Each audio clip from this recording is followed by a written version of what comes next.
Over. Right, okay, all right. So stay on with me. Breaking news, more breaking news coming in. We're learning that two suspected Bangladeshis heading towards Pulwama, Kashmir have now been picked up from the Jammu railway station by the police. Sources say that they crossed the India-Bangladesh border from Assam and were on their way to Pulwama.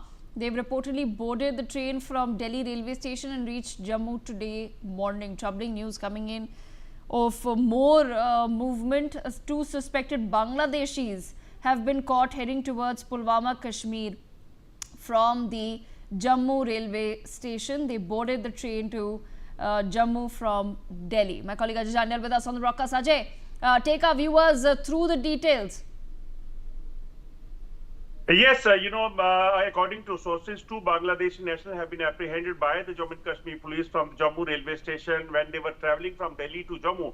And the timing and of their, when they boarded train from Delhi, that was almost same when this twin blast took place yesterday late evening at Lal Killa. So that's why there are suspicion that what are the reason that why they were traveling in a train from from Delhi at the time when the twin blast took place. And again, they are the illegal immigrants, those who have crossed from Assam to India from Bangladesh, and then they were traveling to Pulwama. And Pulwama is the place from where Dr. Adil and Dr. Muzammil basically belong. So that's why there are suspicion, and even sources are saying that Omar is also from Pulwama, whose car was used for this blast in Lal Killa. So that's why there is a suspicion that this incident which took place last late night, they might have some link where, with these two people, those who have been apprehended. Police, though, is saying that we are still trying to investigate the things, because they have to investigate it properly to get details that why they were traveling, what was the reason, where they were going to Pulwama. Is there any linkage between, people, those who are involved in this twin blast which took place yesterday in Lal Killa? So that is the reason, but the investigation is going on, and people, those who were traveling in a train, they have been arrested by the Jammu Kashmir police from the Jammu railway station.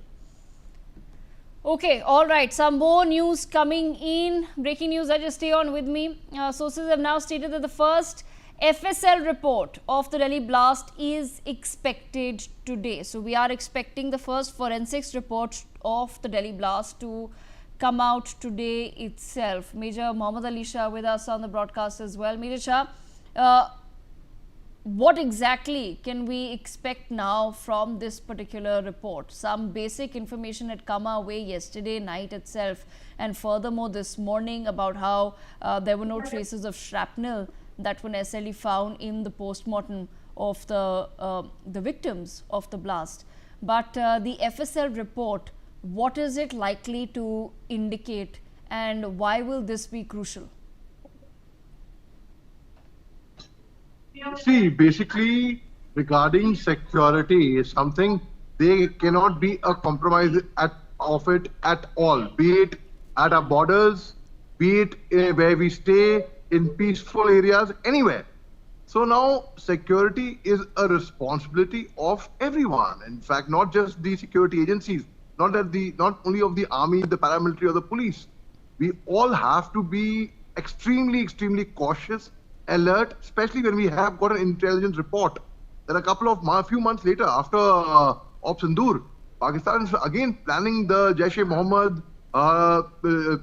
Lashkar-e-Toiba, Harkatul Mujahideen. They are planning their next attack somewhere.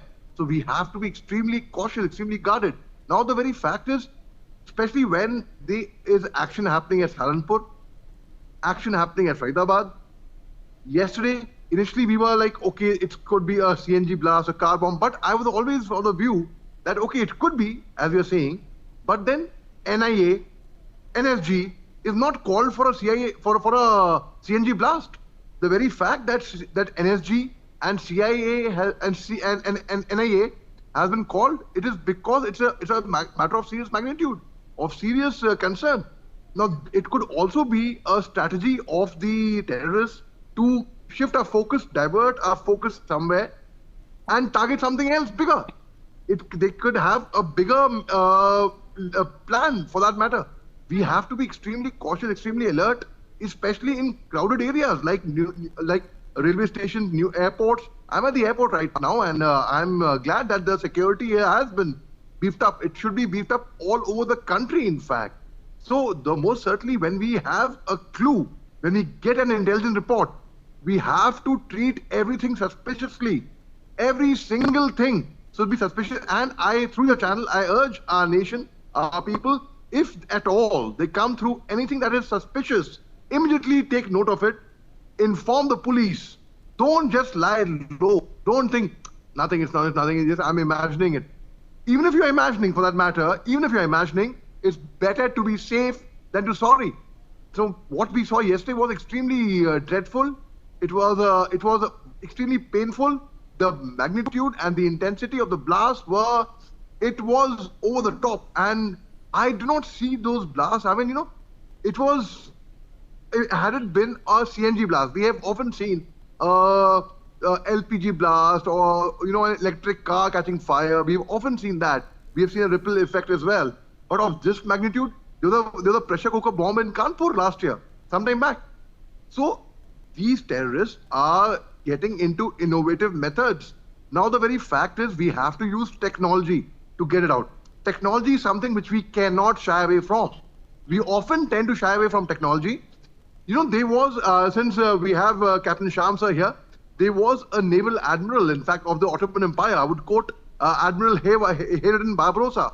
He said, he advised Emperor Solomon, whoever rules the seas will slowly rule the land also. Okay. And thereafter came, whoever rules the skies will rule the land. Okay, I have some more news coming in. Okay, all right. Rajnath Singh speaking right now. Let's quickly cut across. Not only a tool, but a culture. It is a way of doing things better, faster, and more intelligently.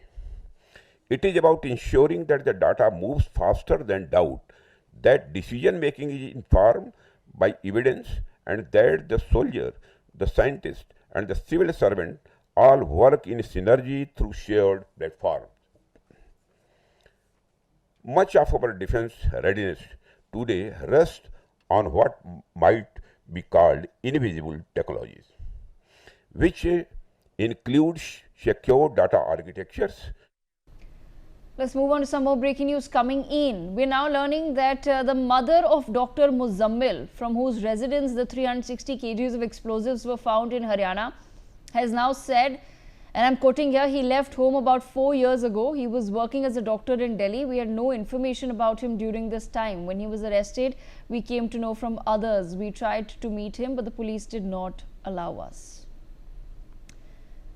That's what we're picking up as far as one of the now accused is concerned. Dr. Muzammil's mother has spoken to media and has stated that he left his home about 4 years ago. Meanwhile, he was working as a doctor in Delhi and had, it seems, as per the mother's statement, he had cut off all ties with his family back home.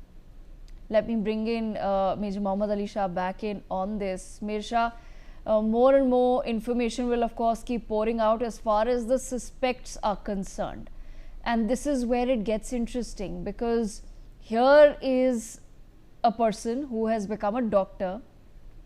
He's decided to leave his home and make his way for Delhi, where he's working in a hospital while he's in the process of getting indoctrinated, and then also accumulating 360 kgs worth of explosives at his residence.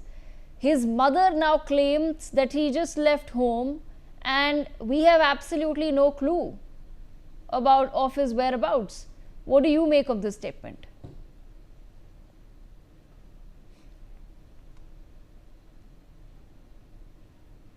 What the sad part is that, our security agencies are doing actually a commendable job. They are working very, very hard. And regarding int collection, regarding operating, regarding actually nabbing the culprits, we are doing a great job. So they imagine the kind of activities the terrorists would have planned all across. We never discuss about the activities which were preempted or avoided or which were to happen, which our security agencies did not really end up, uska anjam nahi hoने दिया.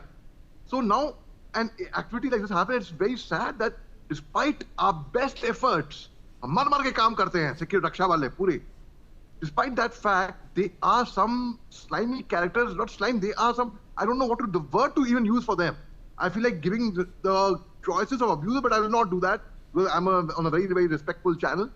So the very fact is, well, when there is an activity, we have a lead, when we have an intelligence report, it is very different. Okay, the family has disowned somebody because he was involved in such nefarious activities, fine. But how do we ensure that such a thing doesn't happen in future? There has to be a foolproof method. There has to be something which we cannot, okay, it happened now, because just imagine Op Sindoor has just happened and we have said Op Sindoor has not stopped. We have only paused it. There's only a comma there.